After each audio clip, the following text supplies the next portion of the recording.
같기도 했을 거고, 또 오는 길에 아니면 집에 계시는 길에도 참 순탄한 날이 없으실 수도 있을 것 같아요.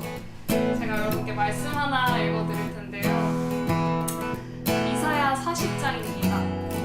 주님께서 그 위에 입김을 부시면 풀은 마르고 꽃은 시든다. 그렇다. 백성은 풀에 지나지 않는다.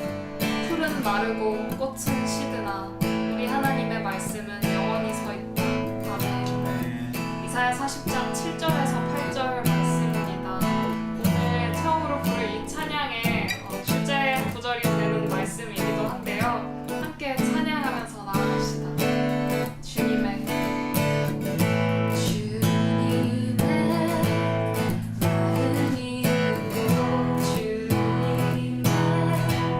시선이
곳에 있으니 오 주님 나를 이끄소서. 뜻하신 그곳에 나의 피원합니다. 이끄시는 대로 순종하며 살리니 연약한 내 영혼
가운데서 한없이 작고 보잘것없는 저희들을 늘 매순간 지켜주시고 돌봐주시는 그 큰 은혜를 깨달아 주님께 매일 한 걸음씩 다가갈 수 있는 자녀가 되게 해주시옵소서. 늘 지켜주시는 주님, 저희의 불안한 생각과 걱정, 두려움을 떨치게 하여 주시고 잔잔한 감같은 평화의 마음을 내려주셔서 지치지 않고 온전히 저희가 하나님 안에서 평안을 누릴 수 있도록 해주시옵소서. 저희가 이 땅이 아닌 하늘의 것을 바라보고 소망하며 하나님께서 저희를 지으신 그 목적에 따라 하나님 영광을 위하여 살 수 있도록 거룩한 그리스도인으로서의 행실을 삶 속에서 바로 서게 붙잡아 주시고 허망함과 헛된 것에 사로잡히지 않도록 저희의 생각과 마음의 중심을 잡아 주시옵소서. 하나님, 크라이플 공동체를 기억하여 주시고 어렵고 힘든 순간이 있을 때마다 나눔과 사랑을 통하여 회복되게 하여 주시옵소서. 슬플 때나 기쁠 때나 어느 때든지 하나님의 뜻이 있음을 깨달으며 어떠한 상황 속에서도 즐거이 예배하는 자들이 되게 하시고 하나님 안에서 성장하여 선한 공동체를 이루어 하나 되는 저희들이 되게 해주시옵소서.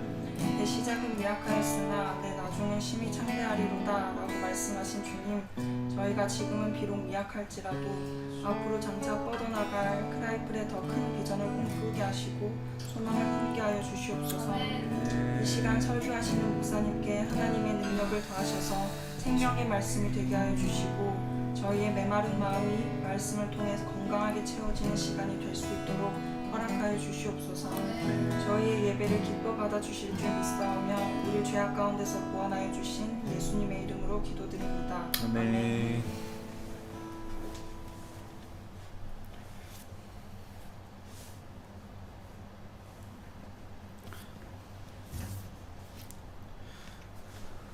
네.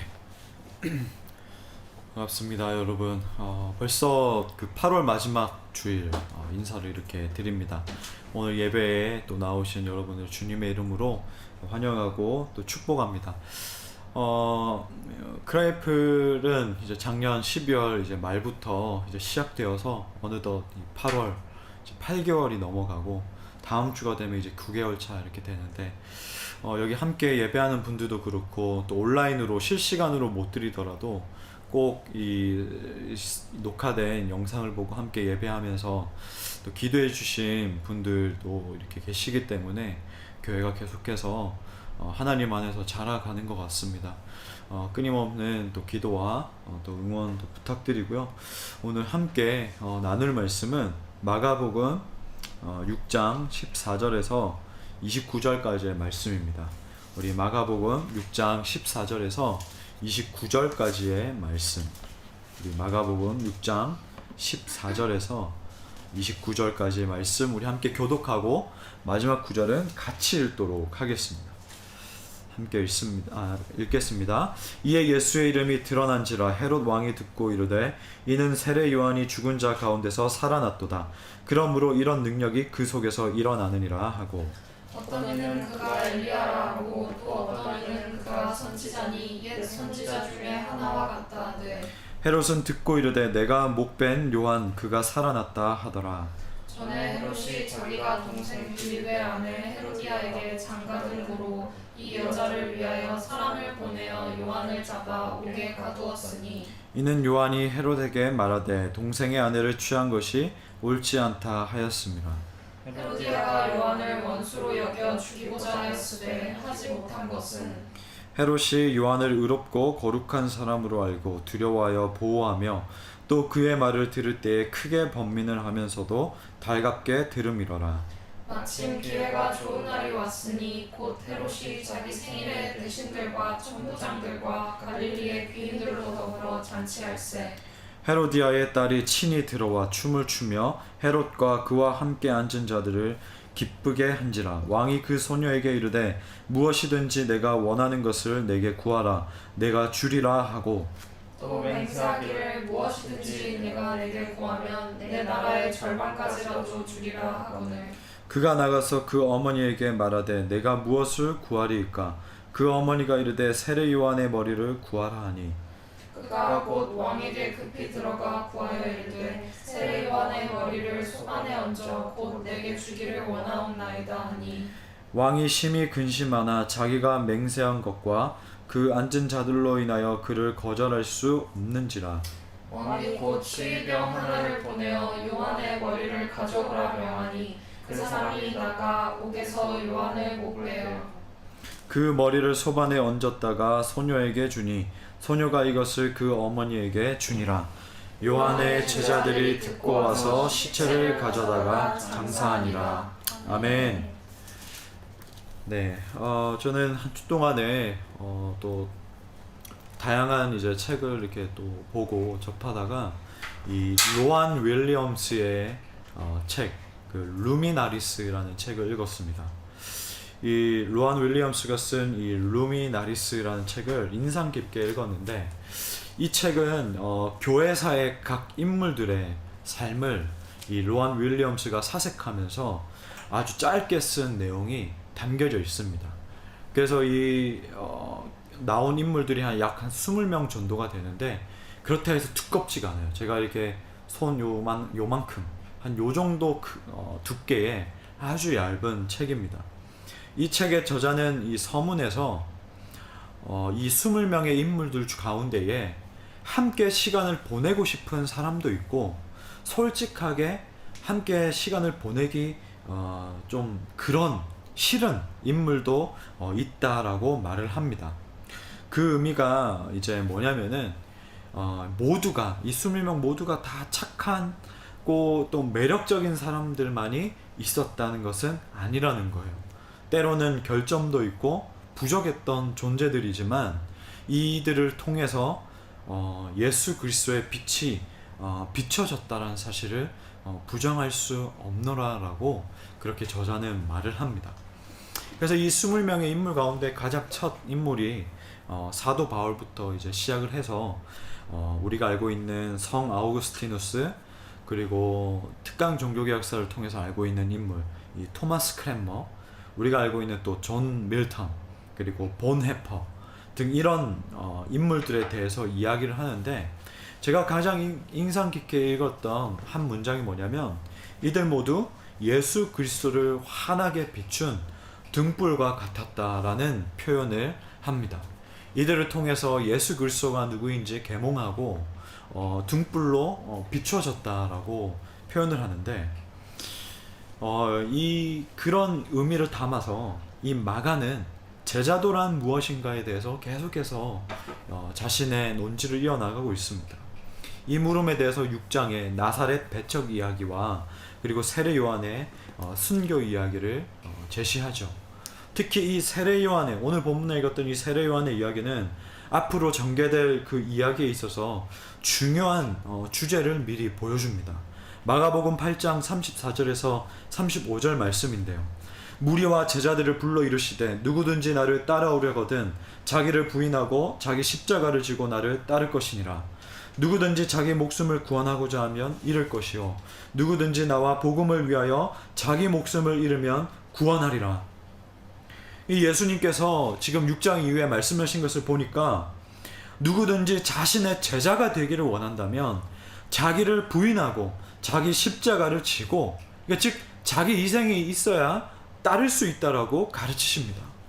또 누구든지 자신의 목숨을 구원하고자 하면 영혼을 잃을 것이지만 누구든지 복음을 위하여 자기의 목숨을 잃으면 영혼을 구원할 것이라고 그렇게 말씀을 하십니다. 나를 부인한다는 것, 그리고 나의 목숨보다 복음을 더 가치 있게 여긴다는 것은 오늘날 자기 자신을 더 극대화하고 자기 자신을 더 알리고 또 자기 중심적인 이 사고가 만연한 시대에 쉬운 길은 아닙니다. 어쩌면은 물이 이렇게 흐르는데, 강물이 이렇게 위에서부터 아래로 흐르는데 그 흐름을 저항하는 행위와 같은 것이죠. 그러나 돌이켜보면 이 교회 역사 가운데에 등불 같은 존재는 늘 우리 곁에 있었습니다. 복음의 가치가 희미해지고 또 두려움에 휩쓸려 떠내려갈 때에 누군가 등불 같은 존재로 여기에 길이 있노라, 바로 여기에 좁은 길이 있노라 라고 보여준 사람들이 있었다라는 겁니다. 주중에 우리 크라이플은 성경 통독을 월요일부터 시작을 했는데요. 이 시즌 1은 창세기, 출애굽기, 레위기, 민수기, 신명기까지 읽는 게 목표인데 현재까지 읽은 이 창세기 내용 중에 우리는 여러 인물들을 만났습니다. 이 인물들이 우리가 보기에 이 앞서 로안 윌리엄스가 말한 것처럼 완벽하진 않습니다.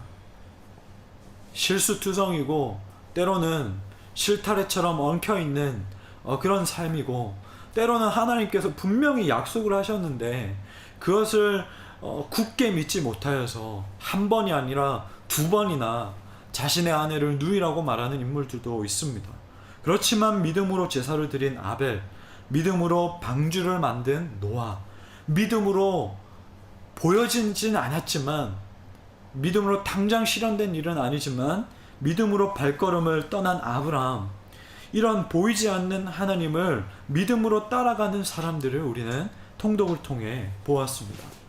뿐만 아니라 등불 같은 이 존재는 성경과 교회사에 많이 나오는데요. 히브리서 11장, 우리가 믿음장이라고 불리는 이 말씀만 봐도 이름이 기록되어 있고 우리가 영웅 같은 그런 행적이 기록되어 있는 것을 볼 수가 있습니다. 때로는 이 말씀에 기록되어 있는 것처럼 나를 따르라 같은 그런 등불도 봅니다. 칼로 적을 무찌르고 사자굴에 가서도 살아남고 때로는 많은 가축과 양떼로 민족을 이루고 때로는 어쨌든 뚜렷한 열매를 맺는 그런 기록을 우리가 보게 되는데, 그러나 이 등불 같은 존재 중에 무수히 많은 무명들도 있더라는 겁니다. 히브리서 11장 35절 말씀인데요. 또 어떤 이들은 더 좋은 부활을 얻고자 하여 심한 고문을 받되 구차히 풀려나기를 원하지 아니하였으며, 또 어떤 이들은 조롱과 채찍질 뿐 아니라 결박과 옥에 갇히는 시련도 받았으며. 이 말씀을 보니까 이 믿음장이 쭉 이어져 가는 가운데에 11장 35절부터 전환이 되면서 또 어떤 이 무명의 사람들은 더 좋은 부활, 그러니까 장차 자신이 부활할 것을 믿고 그것만으로 만족하고 이 땅에서 뚜렷한 열매가 없었지만 구차히 풀려나는 것을 원하지 않고 배교하지 않고 끝까지 하나님을 붙들고 가는 사람들이 있더라는 겁니다. 이런 등불들이 있더라는 거예요. 자신이 마주하고 있는 삶, 이 땅에서 이 현실의 그 삶이 하나님의 그 섭리 가운데 이루어진 것이라고 겸손하게 받아들이고 끌어안는 등불도 있더라는 것이죠. 자신이 옥에 갇힌 것, 자신의 경제 상황, 자신의 그런 형편, 자신의 마주하고 있는 현실의 그런 삶들, 아무리 발버둥 치고 아무리 노력을 해도 그저 그렇게 머물러 있는 그 삶이 하나님의 그 섭리 가운데에 있다라고 인정하고 겸손하게 주어진 그 삶을 끌어안고 마주하고 살아가는 그 등불도 하나님께서는 귀하게 여기더라는 겁니다. 그런 의미에서 저는 오늘 본문 말씀에 이 세례 요한은 그 시대의 또 하나의 등불로서 많은 사람들에게 빛을 비춰줬다라고 저는 보게 되었습니다. 이 세례 요한은 자기 목숨을 버림으로써 이 제자의 본보기를 우리에게 보여줍니다. 단순히 순교했기 때문에 본보기가 되는 것이 아닙니다.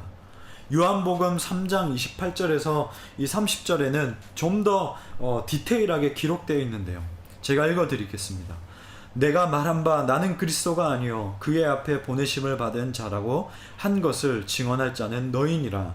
신부를 취한 자는 신랑이나 서서 신랑의 음성을 듣는 친구가 크게 기뻐하나니 나는 이러한 기쁨으로 충만하였노라. 그는 흥하여야 하겠고 나는 쇠하여야 하리라 하니라. 요한의 고백은 이 예수님은 흥하고 자기 자신은 쇠하는 삶이 무엇인지를 직접적으로 보여줍니다. 사실 이 세례 요한은 이후로 등장하지 않습니다.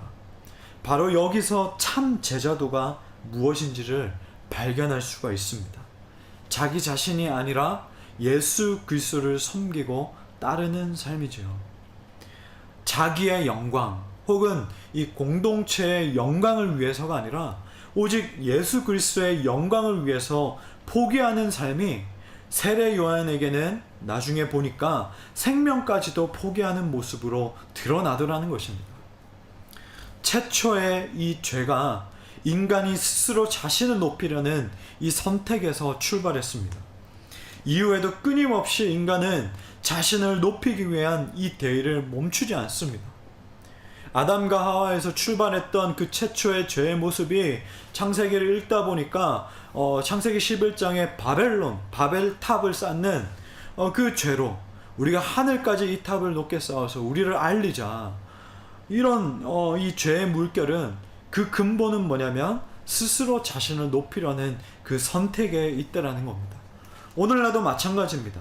선택할 그 많은 옵션이 있는데 굳이 자기 부인, 자기 희생을 택하면서까지 나를 감추려 하지 않고 내가 뒤에 있으려고 하지 않는다는 것이죠. 어떤 행사나 사역 현장에 한번 가보면 우리는 알 수가 있습니다. 여기저기서 내가 여기 있다, 자신의 얼굴, 그 이름을 알리기 위해서 드러내는 사람들도 있습니다. 아직도 저 역시도 제 마음속 깊숙한 곳에서 그러한 쓴뿌리가 불쑥불쑥 튀어나온 때도 있습니다. 어릴 땐 저도 그런 자리에 가면 제 자녀입니다, 제 제자입니다 라고 말하면서 소개하면서 이 형성되는 이 그들만의 리그가 부럽기도 하더라고요. 제 선배들도 간간히 고충을 이야기합니다. 열심히 사역해서 이렇게 사역지에 이력서를 넣었더니 어렵게 통과돼서 올라갔는데 누구누구의 아들입니다, 제 아들 이번에 넣었습니다 라고 하는 그 말 한마디에 다 탈락돼 버리고 그렇게 위임받아서 가는 그 모습들을 보고 허무할 때도 있고 또 어떤 때는 많이 부러울 때도 있고 이런 인간적인 마음이 들 때도 있더라는 것이죠. 반면에 묵묵히 자신의 그 자리에서 누가 보든지 안 보든지 간에 섬기는 사람들도 있습니다.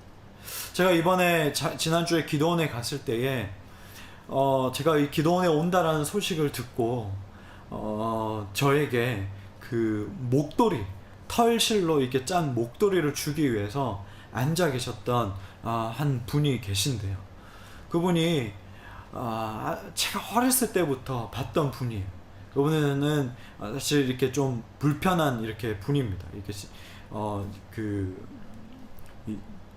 이렇게 어쨌든 이렇게 불편한 몸인데도 불구하고 10년이 지나든 10년 지나든 늘 그 시간 그 자리에 기도원에 와서 순수한 마음으로 이렇게 섬기시는 분인데, 제가 이렇게 온다라고 하니까 일찍부터 기도원에 올라와 계셔서 이렇게 전달해주고 또 버스 타고 이렇게 쭉 또 부산까지 먼 길을 또 가는 그 발걸음을 봤는데 제가 보면서 느꼈습니다.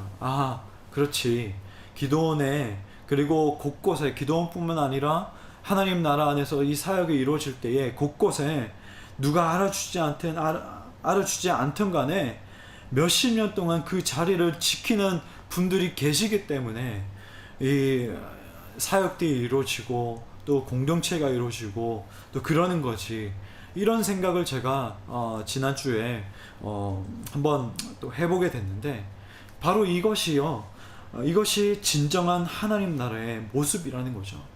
거창하게 우리가 순교를 말하기 전에 우리가 죽는다라는 것은 뒤로 물러난다는 것, 우리가 뒤에 이 중앙에서부터 이 가로, 이 구석진 곳으로 이동하여서 예수님만 드러나기를 이 마음의 중심에서부터 바라는 것. 내가 다른 사람들이 칭찬이 없다 할지라도, 다른 사람들의 시선과 박수가 없다고 할지라도 그저 예수님이 받으시면은 그게 가장 좋은 거고, 예수님이 받으시면은 그게 나에게서 가장 큰 만족이 되는 것, 그것이 우리에게 순교이지 않을까, 그것이 우리가 죽는 삶이 아닐까, 저는 그렇게 생각해 보았습니다. 저와 여러분에게 이러한 죽음이 있기를 간절히 축복합니다. 먼저 거창하게 내 생명을 내놓는다, 내가 순교를 한다 라고 하기 전에 이 세례 요한이 예수님 등장 이후에 기록이 되지 않았던 것처럼, 그럼에도 불구하고 예수의 세례 요한은 자신의 삶을 묵묵히 받아들이고 사역을 이어나갔던 것처럼 우리에게도 이러한 삶의 모습이 있기를 주님의 이름으로 축복합니다. 앞서 말씀드린 것처럼 이 세례 요한은 예수님 등장 이후에 이곳 본문에서 언급되기 전까지 다른 곳에서 등장하지 않습니다. 그런데 본문을 보면 이 세례 요한은 처음과 동일하게 복음을 전하는 삶을 살았다는 것을 추측할 수가 있는데요. 오늘 본문에 마가복음 6장 17절에서 20절 말씀, 마가복음 6장 17절에서 20절 말씀을 우리 다시 한번 같이 읽어보도록 하겠습니다. 17절부터 20절까지의 말씀 시작. 전에 헤롯이 자기가 동생 빌립의 아내 헤로디아에게 장가든 고로 이 여자를 위하여 사람을 보내어 요한을 잡아 옥에 가두었으니 이는 요한이 헤롯에게 말하되 동생의 아내를 취한 것이 옳지 않다 하였습니다. 헤로디아가 요한을 원수로 여겨 죽이고자 하였으되 하지 못한 것은 헤롯이 요한을 의롭고 거룩한 사람으로 알고 두려워하여 보호하며 또 그의 말을 들을 때에 크게 번민을 하면서도 달갑게 들음이로라.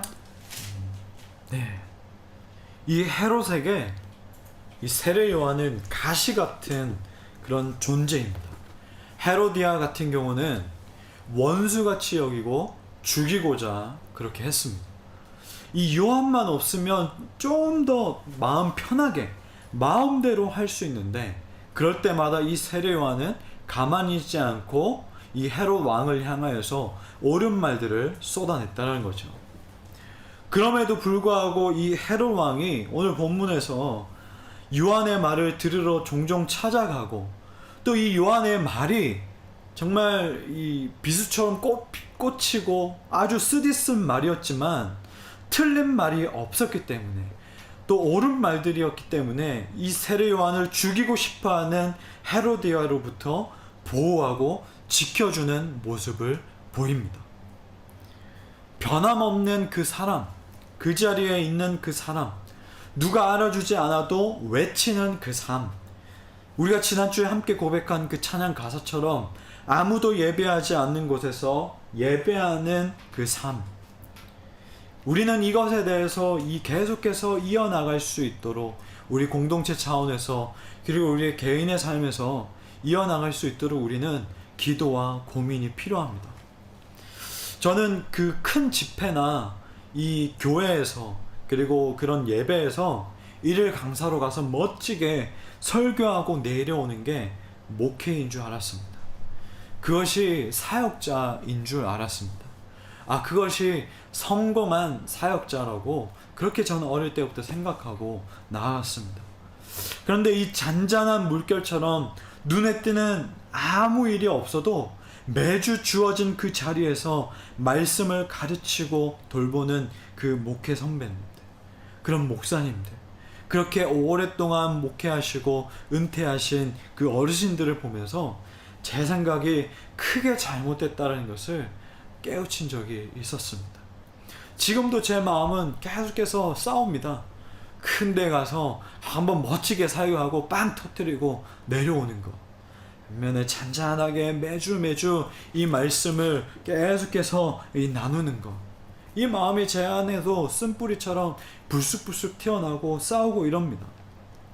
우리 크라이플 처치 이제 막 시장 단계이기 때문에 만들어 나가고 세워나가는 재미가 있습니다. 또 어떤 사람들이 한 번씩 새로운 사람들이 왔을 때에 또 그 사람들과 교제하고 이야기하는 또 그런 재미와 또 즐거움도 있습니다.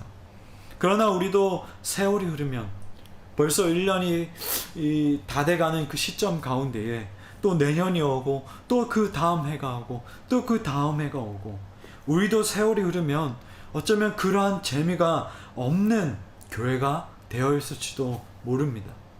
그러나 여전히 우리가 예배하고 찬양하고 복음을 나누고 있을 것인가?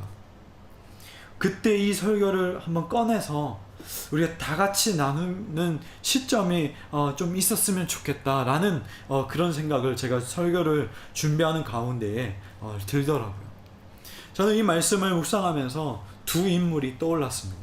바로 다윗과 삼손입니다. 우리가 알다시피 다윗은 목동의 삶입니다. 이 다윗의 목동의 삶, 이 목동의 그 정신을 잃지 않았을 때에 우리가 아는 그 다윗의 모습으로 살아갔습니다. 어떠한 위치, 왕이든 간에 아니든 간에 어떤 환경에 처했든지 간에 이 다윗은 하나님만 전적으로 의지하는 삶이었습니다. 그 절정이 골리앗과 싸울 때의 모습으로 이 다윗은 드러났습니다. 그러나 이 다윗이 그 정신을 잃어버리는 그 순간 다윗 역시 스스로 선택하여 죄를 도모하는 모습을 보여줍니다. 내가 왕인데 내 위치에서 이 정도 해도 되는 사람 아니야? 스스로 자신을 높이는 대의를 꾸민 것이죠. 그런데 그 뒤에 다윗의 모습에서 우리가 취해야 할 태도가 나옵니다. 사무엘하 12장 7절 말씀인데요. 나단이 다윗에게 이르되 당신이 그 사람이라 이스라엘의 하나님 여호와께서 이와 같이 이르기를 내가 너를 이스라엘 왕으로 기름 붓기 위하여 너를 사울의 손에서 구원하고 9절 말씀입니다. 그러한데 어찌하여 내가 여호와의 말씀을 업신여기고 나 보기에 악을 행하였느냐. 내가 칼로 햇사람 우리아를 치되 암몬 자손의 칼로 죽이고 그의 아내를 빼앗아 내 아내로 삼았도다.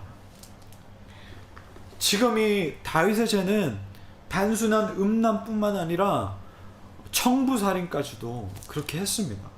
이러한 거대한 죄를 저질렀는데 하나님께서 선지자를 통해서 이 다윗의 죄를 사무엘하 12장 7절 말씀과 9절 말씀을 보니까 책망을 하셨다라는 거예요.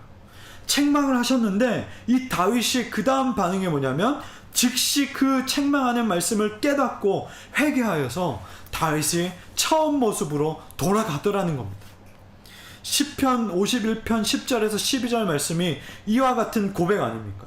하나님이여 내 속에 정한 마음을 창조하시고 내 안에 정직한 영을 새롭게 하소서.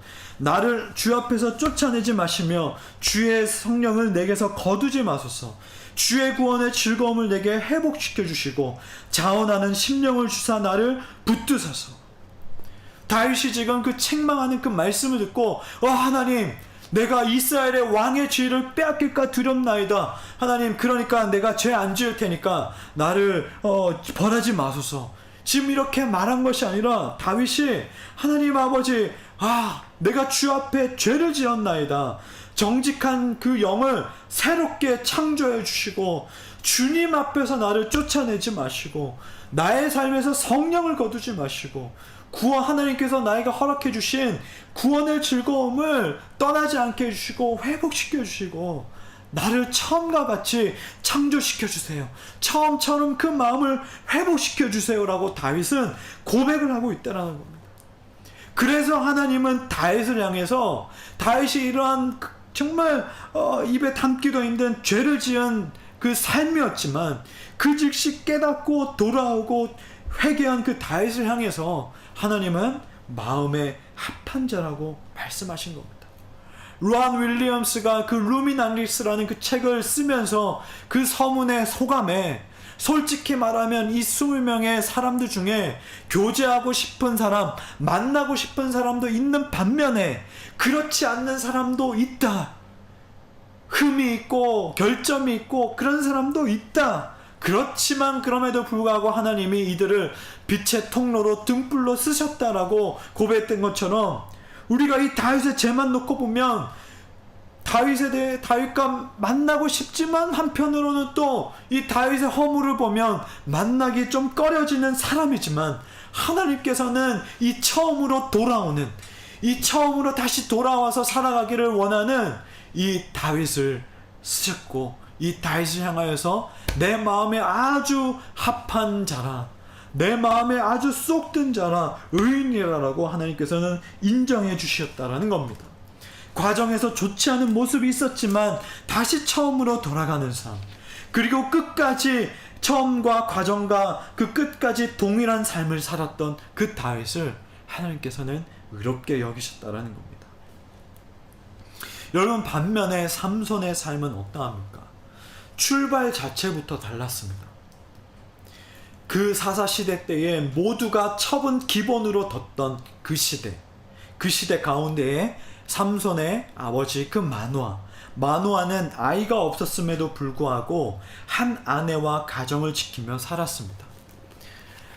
아이가 있고 가정이 있던 그 당시의 제사장들도, 그 레위 사람들도 당연하게 첩을 들고 자신의 육체의 쾌락대로 자신이 스스로 택한 그 죄의 모습대로 살아갔는데, 이 마누아는 아이가 없으면 어떤 구실이잖아요. 첩을 둬서 아이를 놓기 위해서 내가 첩을 가진다 라고 말을 할 수가 있는데, 그럼에도 불구하고 마누아는 한 아내와 함께 가정을 끝까지 지키며 살아갔다라는 겁니다.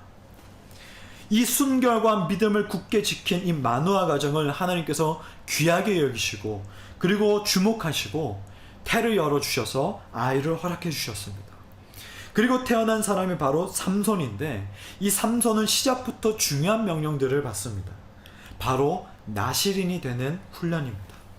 이 나실인은 스스로 구별하여서 하나님께 자신을 드리는 사람을 말합니다. 어쩌면은 태가 이렇게 닫혀 있다가 열려서 얻은 귀한 자식을 드린 이 모습은 오늘 본문에 나오는 세례 요한의 첫 시작과 비슷합니다. 삼손은 분명히 자라면서 자신의 사명이 무엇인지 교육받고 자랐을 겁니다. 세례 요한도 그러했습니다. 그러나 그의 과정은 온전하지 못합니다. 단순한 실수가 아니라 스스로 선택하여서 자신의 영광을 취하는 모습을 계속해서 보입니다. 눈에 보기 좋으면 이스라엘과 지금 원수 관계에 있고 전쟁 관계에 있는 이 블레셋 여자를 누구든지 취하고 상관없이 그렇게 만납니다. 결국에는 들릴라에게 자신과 하나님 사이의 비밀까지 다 털어놓고 우리가 알고 있는 비참한 끝을 맞이합니다. 우리 공동체의 크라이플의 평균 연령은 낮습니다. 그러다 보니까 우리가 기성세대를 향해서 비판도 하고 아쉬운 모습들을 이야기하고는 합니다. 저 역시도 그러한 생각과 그런 말들을 많이 하는 사람이기도 합니다. 그러나 우리도 마찬가지로 첫 시작과 이 과정이 동일한지를 늘 점검할 필요가 있습니다. 제가 이 기념행사에 가서 어르신들을 많이 뵙고 또 의전하는 사역을 하면서 짧은 시간이지만 가만히 살펴보면서 많은 목사님들을 만난 가운데에, 인생의 끝을 살아가는 시간임에도 불구하고 여전히 예전에 배웠던, 그분들이 젊었을 때 했던 그 모습 그대로 남아 계시는 어르신 분들도 계셨습니다. 그 어르신들의 그 모습을 보면서 나도 저렇게 늙고 싶다. 나는 이제 시작인데 나의 그 목회의 그 끝에서도 변함없이 동일했으면 좋겠다. 다른 어떤 그게 아니고 함께한, 오랫동안 지금 함께하고 있는 이 사람들이 몇십 년 전이나 현재 그 끝에 그 시간이나 동일한 목사. 저 한우미 목사는 그때 2021년 때나 지금 내가 봐온 그 시점이랑 동일한 사람이라고 말해주는 그 목회 여정의 끝이었으면 참 좋겠다. 저분들도 크고 작은 유혹이 많았을 텐데 하나님 한 분 붙들고 어쨌든 지금 이 시간까지 왔는데, 내 여정의 끝에서도, 그리고 우리 크라이플의 여정의 끝에서도 변질되지 않고 잘 지켜내기만 해도 참 좋겠다라는 이런 생각을 해보았습니다. 저와 여러분의 여러분의 각 개인의 신앙의 여정 가운데에서도 처음과 이 비교해 봤을 때에 이 과정이 바른 방향으로 가고 있습니까? 아니면 또 그 과정은 여전히 건강합니까? 누가 알아주든지 아니든 간에 여전히 의롭고 거룩한 자로 살아가는 크라이플이 되기를 진심으로 소망하고 축복합니다. 이 세례 요한을 향하여서 정말 밉고 없어졌으면 좋겠고, 헤로디아가 가졌던 그 마음처럼 죽었으면 좋겠고 사라져버렸으면 좋겠지만, 복잡한 그 감정, 헤롯이 요한을 의롭고 거룩한 사람으로 알았기 때문에 두려워하여서 죽이고 싶지만 죽이지 못하도록 보호했던 것처럼, 세례 요한은 예수님이 등장한 이후에 지금 오늘 본문에 나오기까지 그런 기록된 것은 없었지만, 세례 요한은 여전히 자신에게 주어진 그 사명을 따라서 여전히 자신에게 주어진 그 자리에서 의롭고 거룩한 자로 살아갔다라는 겁니다.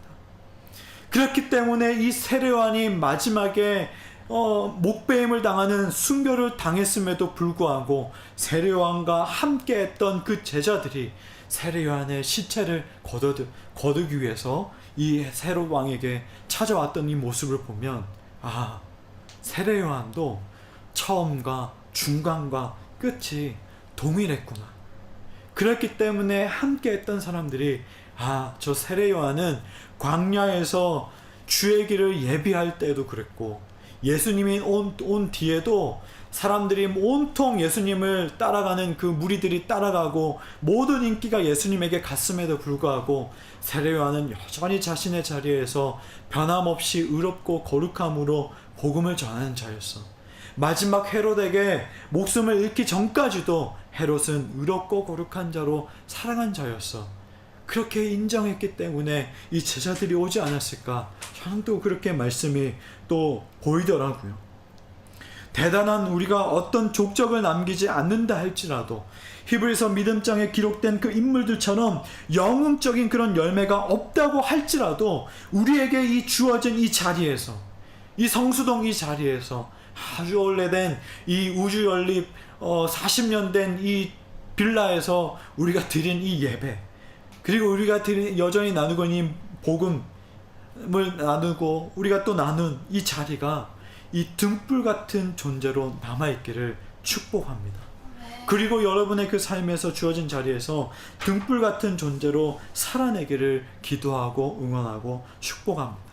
그것이 나를 부인하고 희생하고 나의 자아가 순교하는 모습입니다.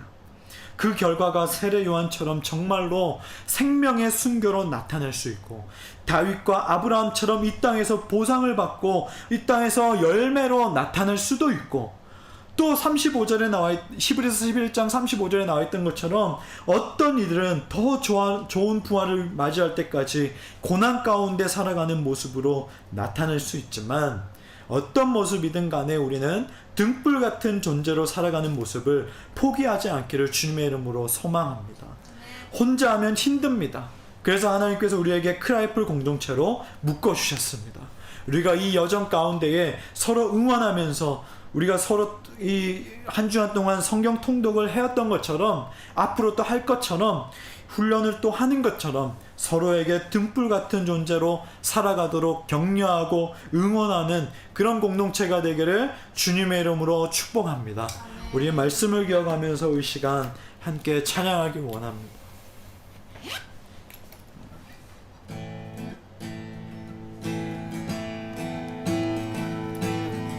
주님의 마음으로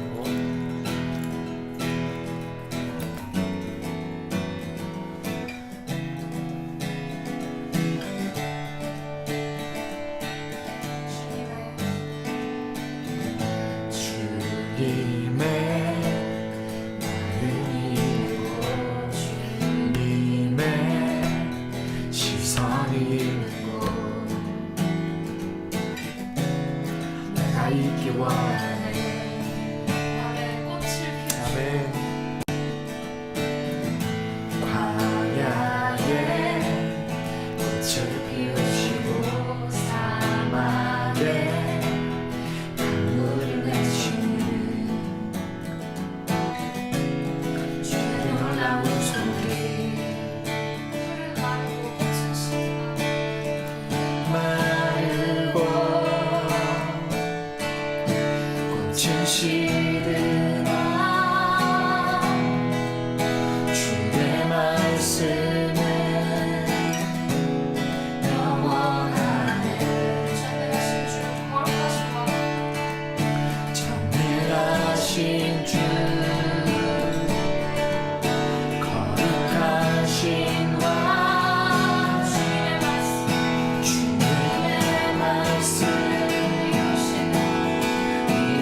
시선이 있는 곳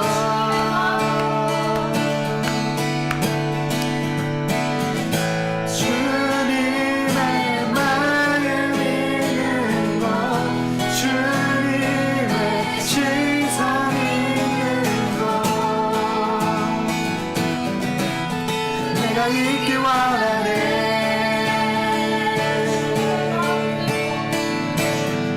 주님의 마음 있는 곳 주님의 시선 있는 곳 내가 이기 원하네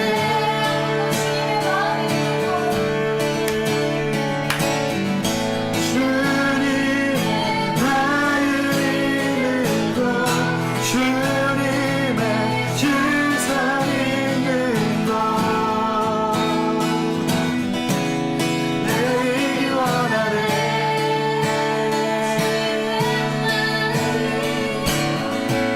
주님의 마음 있는 곳 주님의 시선 있는 곳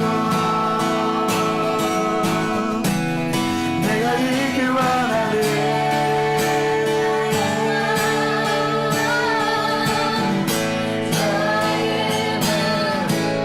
주의 성전이 되어 영원한 주의 말씀을 향해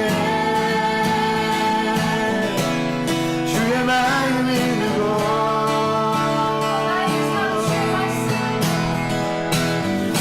나의 삶 주의 말씀을 따라 이루시 주의 나라를 향해 주의 시선 있는 곳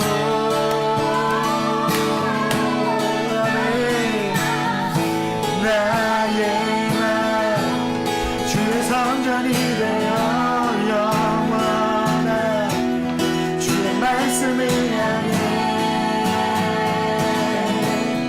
주의 마음 있는 곳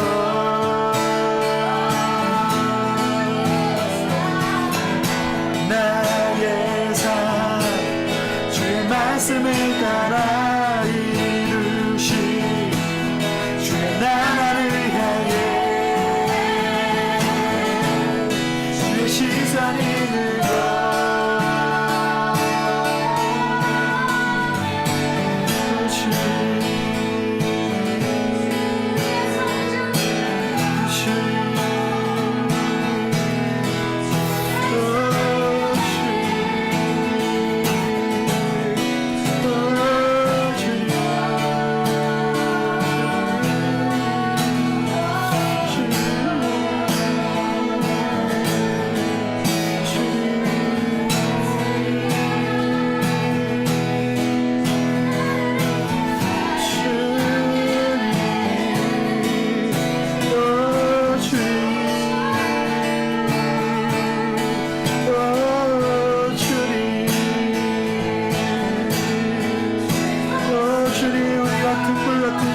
살아가게 하시옵소서.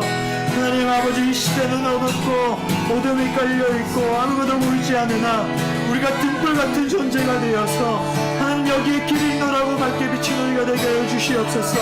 아버지 하나님, 오직 빛 대신 예수 그리스도, 아버지 하나님 빛으로 오신 그 예수 그리스도, 하나님 아버지 우리의 이 공동체 가운데에 우리의 그 각 교인 가운데에 예수 그리스도가 아버지 하나님 우리 가운데 있기 원합니다. 아버지 하나님 예수 그리스도가 밝게 드러나기 원합니다. 하나님 그리하여서 아버지 하나님 우리가 그 빛의 통로로 하나님 아버지를 비추는 아버지 하나님 우리가 되게 하여 주시옵소서. 그러한 존재가 되게 하여 주시옵소서. 하나님 처음 우리가 비췄던 그 모습 그대로 우리의 과정도 우리의 마지막도 동일한 우리가 되게 하여 주시옵소서. 우리 시간 기도하기 원합니다. 하나님 우리가 이 하나님의 고백처럼 우리가 있는 그곳 가운데에서 하나님 우리가 주님의 성전으로서 아버지 하나님 빛을 비추는 그 존재, 등불 같은 존재, 하나님이 어두운 이 세상 가운데에서, 이 어두운 시대 가운데에서 빛을 비추는 우리가 되게 하시옵소서. 우리 크라이플이 되게 하시고 우리 각자의 그 삶이 되게 하시옵소서라고 우리 함께 기도하며 나아갑니다. 기도합니다. 아버지 하나님, 우리의 말씀 가운데에 등불 같은 존재가 되게 하시옵소서. 아버지 하나님, 우리가 그 주님의 그 빛을 아버지 하나님 우리가 통로가 되기 원합니다. 우리가 아버지 하나님 시간의 고백처럼 우리의 삶과 우리의 모든 것들이 성경이 되기 원합니다. 아버지 하나님, 주의 말씀을 따라가기 원합니다. 주의 힘의 그 나라를 향하며 나갈 때에 아버지 하나님, 주님의 그 말씀을 읽기 원합니다. 아버지 하나님, 우리가 그 가는 곳마다 광야에 꽃을 피우는 것처럼 사망의 아버지 하나님 강물을 내시는 주님, 길을 만드시는 주님, 기적을 일으키시는 주님, 어둠 가운데에 빛을 비추시는 그 주님, 그 주님의 그 마음처럼, 그 주님의 하나님 그 사역처럼 우리가 그 가는 곳마다 빛을 비추게 하시옵시고 등불 같은 존재가 되게 하시옵소서. 우리가 이러는 그 일터마다 아버지 우리의 가정마다 우리가 만난 그 만남 가운데에서 하나님 주께서 보내신 아버지의 그 섭리 가운데에서 보내신 그곳에 만나는 사람마다 우리가 그 등불로서 있게 하여 주시옵소서. 등불로서 있게 하여 주시옵소서. 주님 빛을 내주소서. 아버지 하나님, 광야의 꽃을 비추시옵소서. 광야의 꽃을 피우시고 사방에 물을 내주시옵시고 아버지의 그 손길이 놀랍습니다. 주의 손길이 크십니다. 주의 그 크고 강하신 권능을 주시옵소서. 광야의 꽃을 주시옵소서. 주님, 주님, 주님, 주님, 등불로 주시옵소서. 주님, 주시옵소서. 등불로 주시옵소서.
하나님 아버지, 주님께서는 길을 만드시고 기적을 행하시고 또 어둠 가운데 빛을 비추시고 하나님, 그렇게 하나님의 그 크고 강하신 오른팔로 역사하신 하나님이십니다. 하나님 아버지, 각 시대마다 어려움이 있었고 또 그 시대마다 도전받는 일들이 있었고 그 시대마다 어둠이 있었습니다. 그러나 하나님께서는 이 사람들을 통하여서, 하나님의 백성들을 통하여서 등불 같은 존재들을 세우셨고 또 그 등불 같은 존재들로 인하여서 주님의 길을 밝히 또 비추셨습니다. 하나님 아버지, 오늘 그 말씀을 나눈 이 세례 요한도 하나님 그 시대 가운데에서 자신에게 주어진 그 자리에서 그 사명을 따라서 하나님 의롭고 거룩한 자로서 그렇게 등불을 비췄습니다. 하나님, 처음 모습, 광야에서 주의 길을 예비하라고 회개하라고 외쳤던 그 처음의 모습과 그리고 그 이후에 행적이 기록되진 않았지만 그 과정의 모습과 또다시 이 6장에서 정말 순교당했다라는 그 기록이 나오기 전까지의 삶, 그 모두가 동일한 삶이었음을 우리가 보게 되었습니다. 하나님, 우리 크라이풀이 간절히 바라기는 커다란 그런 영웅적인 그런 행적이 아니라 할지라도, 그런 뚜렷한 열매가 아니라 할지라도, 우리가 2021년의 이 모습이 나중에 세월이 흘러서도 동일하게 여전히 있는 복음이 있고 예배가 있고 또 하나님을 높이는 그런 예배와 찬양이 있고 또 우리의 삶이 있고 나눔이 있는 우리 공동체가 되게 하여 주시옵소서. 또 함께 신앙생활을 하는 우리 모든 멤버십들 가운데에 각자의 그 삶에서도 처음과 또 과정과 또 주님 나라 갈 그때까지의 마지막 그 모습이 동일한 우리 크라이플러들이 될 수 있도록 성령 하나님 인도하여 주시옵소서. 하나님, 우리에게 무수히 많은 앞으로 유혹들과 미혹들과 무수히 많은 그런 갈등들과 무수히 많은 여러 가지 온갖 것들이 우리를 향하여서 풍파가 불어닥친다 할지라도 우리가 이 말씀 기억하고 하나님 붙들고 잘 헤쳐나갈 수 있도록 하나님 인도하여 주시옵소서. 우리가 중간중간 돌이켜 봤을 때에 하나님 아버지, 우리가 빗나가지 아니하고 처음 하나님께서 주셨던 그 마음과 그 길들을 잘 걸어가는 우리 공동체, 그리고 우리 또 그리스도인 될 수 있도록 주님 아버지 인도하여 주시옵소서. 감사드리며 예수님의 이름으로 기도하옵나이다. 아멘. 이 시간 하나님의 복을 받습니다. 하나님은 우리에게 복을 주시는 분이십니다. 주 예수 그리스도의 은혜와 하나님의 사랑과 성령의 교통하심이 어두운 시대 가운데에 빛 대신 예수 그리스도를 소유하여서 여기에 길이 있노라 보여주는 등불 같은 존재로 살아가길 원하는 여기 있는 모든 성도 가운데에, 그리고 온라인으로 예배하는 모든 성도 가운데에 함께 있을지어다. 아멘.